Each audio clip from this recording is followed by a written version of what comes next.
애틀랜타 라디오 코리아 8월 31일 목요일 오늘의 한 뉴스입니다. 바이든 행정부가 초과 근무 수당 지급 대상을 확대하는 방안을 발표했습니다. 미 노동부가 오늘 공개한 방안에 따르면 고용주는 주당 $1,059 또는 연간 $55,068 미만의 급여를 받는 근로자들에게 초과 근무 수당을 지급하도록 하고 있습니다. 현재 초과 근무 수당 지급 기준은 연간 급여 기준으로 $35,568로 전임 도널드 트럼프 행정부 시절인 2020년 정한 것입니다. 이 새 지급 기준이 적용되면 미국 근로자 360만 명이 추가로 혜택을 받게 될 전망입니다. 미국에서 시속 200마일 안팎으로 달리는 고속철도가 곳곳에서 확장 또는 신설되는 대역사가 암트랙의 민간 철도 회사까지 가세해 벌어지고 있습니다. 워싱턴과 보스턴까지의 동북부 노선, 샌프란시스코에서 LA를 잇는 캘리포니아 구간, 캐나다 밴쿠버에서 시애틀을 연결하는 서북미 구간, 텍사스 달라스와 휴스턴 구간에선 암트랙이 확장하고 민간 철도 회사는 올랜도에서 마이애미 구간에 이어 라스베가스에서 LA 구간 신설 공사에 나섭니다. 래피얼 보스틱 애틀랜타 연방준비은행 총재는 현재 기준금리 수준이 물가 상승률을 목표 수준으로 되돌리기에 충분할 정도로 높은 수준이라고 밝혔습니다. 보스틱 총재는 오늘 남아프리카 공화국 케이프타운에서 남아공 중앙은행 주최로 열린 컨퍼런스에 참석해 이 과도한 긴축으로 경제에 불필요한 고통을 감수하지 않도록 신중하고 인내심을 가져야 한다라며 이처럼 말했습니다. 보스틱 총재는 연준이 2% 물가 상승률 목표치 달성을 위해 단호한 태도를 유지해야 한다라면서도 현 정책 수준이 이미 목표에 도달하기 전에 충분히 긴축적이라고 생각한다고 판단했습니다. 다만 그는 자신의 발언을 두고 조만간 통화 완화 정책으로 선회해야 한다는 의미는 아니다라며 확대 해석을 경계했습니다. 미국에서 신용카드 대금이나 자동차 대출 연체가 10여 년 만에 최고 수준으로 증가하고 향후 상황이 더욱 악화할 것으로 예상되고 있습니다. 특히 코로나19 팬데믹 당시 정부의 경기 부양과 임대료, 학자금 대출 유예 등으로 저축했던 가계 자금을 대부분 사용한 저소득층의 고통이 심각한 것으로 분석되었습니다. 이 같은 상황에서 위기에 몰린 저소득층은 신용카드에 의존해 자신들의 재정 상황을 유지하고 있다는 것입니다. 실제로 뉴욕 연방준비은행에 따르면 현재 신용카드 계좌가 2019년보다 7천만 개가 늘어났으며 총 신용카드 부채의 규모가 사상 처음으로 $1조 돌파했습니다.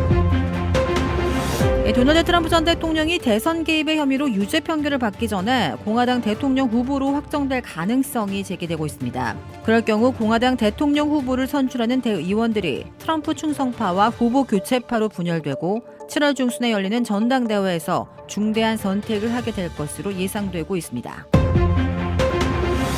공화당의 미치 매코넬 상원 원내대표가 기자회견 도중 또 갑자기 말을 멈추면서 일시적 마비 상태에 빠졌습니다. 올해 81세인 매코넬 원내대표는 지난 7월에도 비슷한 증상을 보이면서 건강 이상설이 제기됐습니다. 매코넬 대표는 어제 켄터키주 커빙턴에서 기자회견 도중 2026년에 다시 선거에 출마할지에 대한 질문을 받았습니다. 그는 질문을 다시 해달라고 2차례 반복한 뒤 그것은 이라고 말한 뒤 약 30초가량 무반응 상태로 정면을 응시했다고 의회 전문 매체 더 힐 등이 보도했습니다. 이 옆에 있던 보좌관이 다가와 해당 질문을 들었는지 확인했고 이에 대해 매코넬 원내대표는 잘 들리지 않는 말로 대답했습니다. 이 보좌관은 미안하지만 잠시 기다려달라고 답했고 이어 기자들에게 크게 말해달라면서 회견을 재개했습니다. 앞서 매코넬 대표는 7월 26일에도 공화당의 정례 기자회견에서 모두 발언 도중 말을 잇지 못하고 갑작스레 마비 상태에 빠졌습니다. 미 상원 역사상 최장수 원내사령탑인 매코넬 원내대표는 당내 합리적 인사로 분류되며 도널드 트럼프 전 대통령과는 2021년 1월 의사당 난입 사태 등을 계기로 멀어진 상태입니다. 현지 시각 31일 남아프리카 공화국 요하네스버그에서 발생한 화재 희생자 수가 70명을 넘어섰습니다. 남아공 응급관리 서비스 대변인은 지금까지 화재로 73명이 목숨을 잃었고 52명이 부상했다고, 또 부상자들은 여러 의료기관으로 이송돼 치료받고 있다고 전했습니다. 화재 희생자 중에는 최소 7명의 아동이 포함되어 있으며 가장 어린 사망자는 2세 미만인 것으로 전해졌습니다. 불을 끈 소방관들이 현장에서 시신 수습을 이어가고 있는 가운데 더 많은 사망자가 나올 수 있다고 이 대변인은 덧붙였습니다. 이 불이 난 5층짜리 건물은 저소득층과 노숙자 등 200여 명의 임시거처로 이용되어 왔습니다. 미로 같은 구조의 건물에 거주하던 주민 가운데 일부는 한밤중에 발생한 불을 피해 창문으로 뛰어내렸다가 사망하기도 했습니다. 화재의 원인은 아직 밝혀지지 않고 있습니다.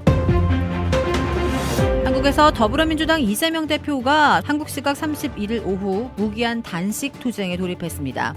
이재명 대표는 이날 오후 1시부터 국회 본관 앞에 설치한 천막에서 단식 투쟁에 들어갔습니다. 이 천막에는 무너지는 민주주의 다시 세우겠습니다라는 현수막이 걸렸습니다. 이 대표는 흰 셔츠에 노타이 차림으로 탁자 앞에 가부좌 자세로 단식을 시작했고 박광원 원내대표를 비롯해 조정식 사무총장, 최고위원 등 지도부가 함께했습니다. 앞서 이 대표는 이날 국회에서 연당 대표 취임 1주년 기자간담회에서 사직생의 각오로 민주주의의 파괴를 막아내겠다며 마지막 수단으로 오늘부터 무기한 단식을 시작한다고 밝혔습니다. 그는 오늘부터 국민의 한 사람으로서 무능폭력 정권을 향해 국민 항쟁을 시작하겠다며 민주주의의 파괴에 맞서 국민과 함께 민주주의를 지켜내겠다고 강조했습니다. 주택 구매뿐만 아니라 커머셜, 웨어하우스, 비즈니스 건물까지 부동산계의 큰손 이중한 부동산. 크레딧 카드 빚 최대 80%까지 탕감. 크레딧은 지켜드리고 빚은 줄여드리는 O3 컨설팅이 오늘의 한 뉴스를 후원합니다. 이상 애틀랜타 라디오 코리아 8월 31일 목요일 오늘의 한 뉴스의 고지선이었습니다.